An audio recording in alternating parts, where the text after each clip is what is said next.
Hola, ¿qué tal? El día de hoy hablaremos sobre las restricciones legítimas al derecho a la protesta según caso Tavares Pereira versus Brasil.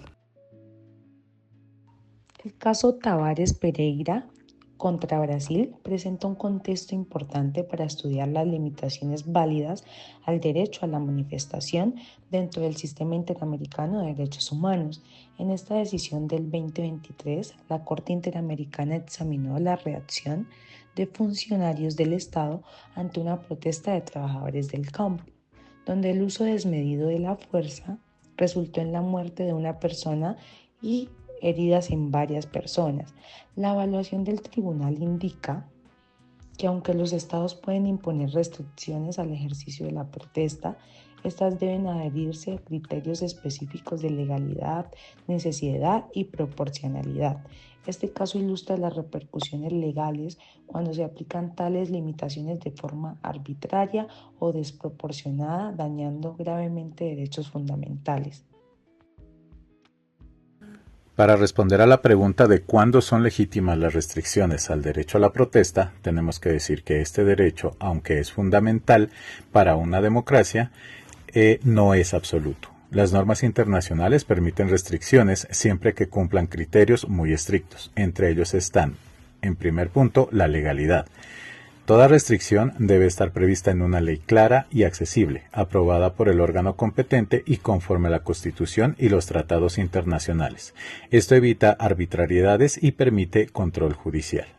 En segunda medida, la finalidad legítima.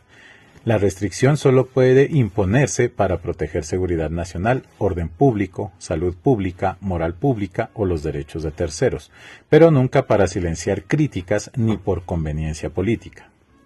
En tercera medida tenemos la necesidad. Debe ser indispensable para alcanzar esa finalidad.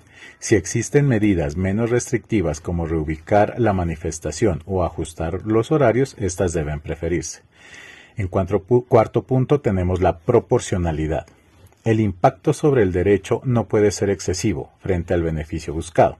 Se aplica el test de proporcionalidad, idoneidad, necesidad y equilibrio entre el daño y el objetivo.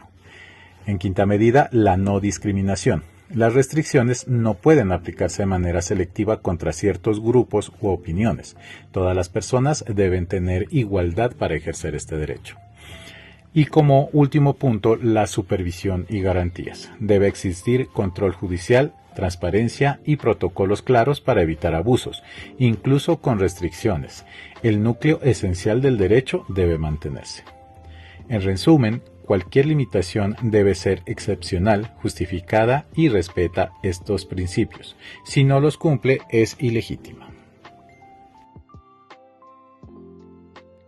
En esta intervención presentaré de manera clara cuáles son los 3 momentos que identifica la Corte Interamericana de Derechos Humanos en el caso Tavares Pereira versus Brasil, al analizar la actuación estatal frente a la protesta social. La Corte organiza su examen en una secuencia que permite entender la responsabilidad del Estado antes, durante y después de la protesta. Con esto en mente, paso a explicar cada momento. En primer lugar, la Corte analiza lo que ocurre previo a la manifestación, evalúa si el Estado creó condiciones adecuadas para que la protesta pudiera ejercerse libremente.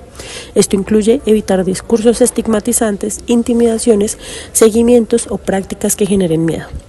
En este caso, la Corte señaló que la vigilancia y el hostigamiento previo contra Tavares Pereira ya afectaban su derecho a la protesta, pues desalentaban su participación y la del colectivo sindical. En segundo momento, la Corte examina la actuación estatal en el desarrollo mismo de la protesta. Aquí revisa si la intervención policial fue necesaria, proporcional y orientada a facilitar el ejercicio pacífico del derecho. En este caso, la actuación policial fue desproporcionada y dirigida a neutralizar al manifestante, lo que constituyó una violación directa del derecho a la protesta. Finalmente, la Corte analiza lo que sucede posterior a los hechos. Evalúa si el Estado investigó de manera diligente, sancionó a los responsables y garantizó reparaciones. En este caso, la ausencia de una investigación efectiva generó impunidad y profundizó la afectación del derecho a la protesta. Estos 3 momentos, antes, durante y después de la protesta, permiten que la Corte determine de forma integral si el Estado cumplió o no con sus obligaciones de respeto y garantía frente al derecho humano a la protesta pacífica. De acuerdo a la pregunta, al aplicar el test de proporcionalidad en los 3 momentos, se debe realizar un análisis desde la restricción previa utilizada por el Estado, donde la Corte encuentra que fueron desproporcionados, indiscriminados y absolutos a una protesta social por no cumplir con los requisitos de legalidad, finalidad, idoneidad, necesidad y proporcionalidad en sentido estricto en los tres momentos. El primero, la policía impide a los trabajadores ingresar a Curitiba para realizar la protesta, impidiendo allí el ejercicio al derecho de reunión, la libertad de circulación, la libertad de pensamiento, la libertad de expresión, al no haber acreditado el riesgo del patrimonio público, la seguridad pública y la integridad de las personas. También está el segundo evento, que es el uso de la fuerza, que culminó con la muerte de Antonio Tavares Pereira al hacer el uso indiscriminado de armas de fuego en contra de los manifestantes, con el propósito de dispersar una concentración de personas, la cual está prohibida, especialmente si hay niños y niñas. La Corte ha establecido que cuando hay agentes del Estado emplean el uso de la fuerza de forma ilegítima, excesiva o desproporcionada, ocasionando la muerte de una persona, se constituye una privación arbitraria de la vida atribuible al Estado.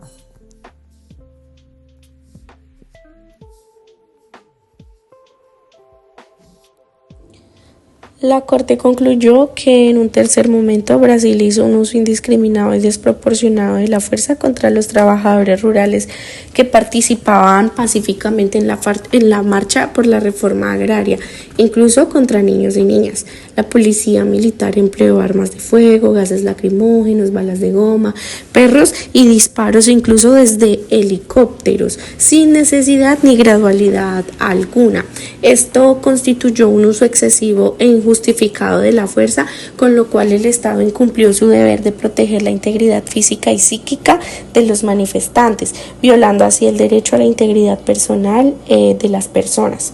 Asimismo, la sentencia reafirma los estándares que deben de guiar la actuación estatal en protestas pacíficas, estableciéndose que primero, las armas de fuego están absolutamente prohibidas para control o dispersión de reuniones pacíficas. Segundo, que solo pueden usarse como última ratio ante una amenaza real e inminente de muerte o lesión grave después de agotar medios menos lesivos. Tercero, que la intervención policial debe siempre estar planificada con personal capacitado, con protocolos claros y anuncios previos en caso de dispersión. Y finalmente, que todo uso de fuerza letal o potencialmente letal exige una investigación pronta, seria e imparcial para evitar la impunidad. El juicio reitera que las limitaciones al derecho a manifestarse son válidas solo cuando resguardan intereses públicos fundamentales y se implementan de acuerdo con normas internacionales. En el caso de Tavares Pereira y contra Brasil, la Corte determinó que el Estado sobrepasó los límites permitidos, ya que la fuerza empleada no fue necesaria ni apropiada y además falló en su obligación de investigar los eventos de forma correcta. De este modo, la decisión se convierte en un punto de referencia para recordar que no se puede usar la seguridad pública como justificación para abusos y que cualquier limitación a la protesta debe priorizar siempre la protección de la vida, la integridad y la libre expresión.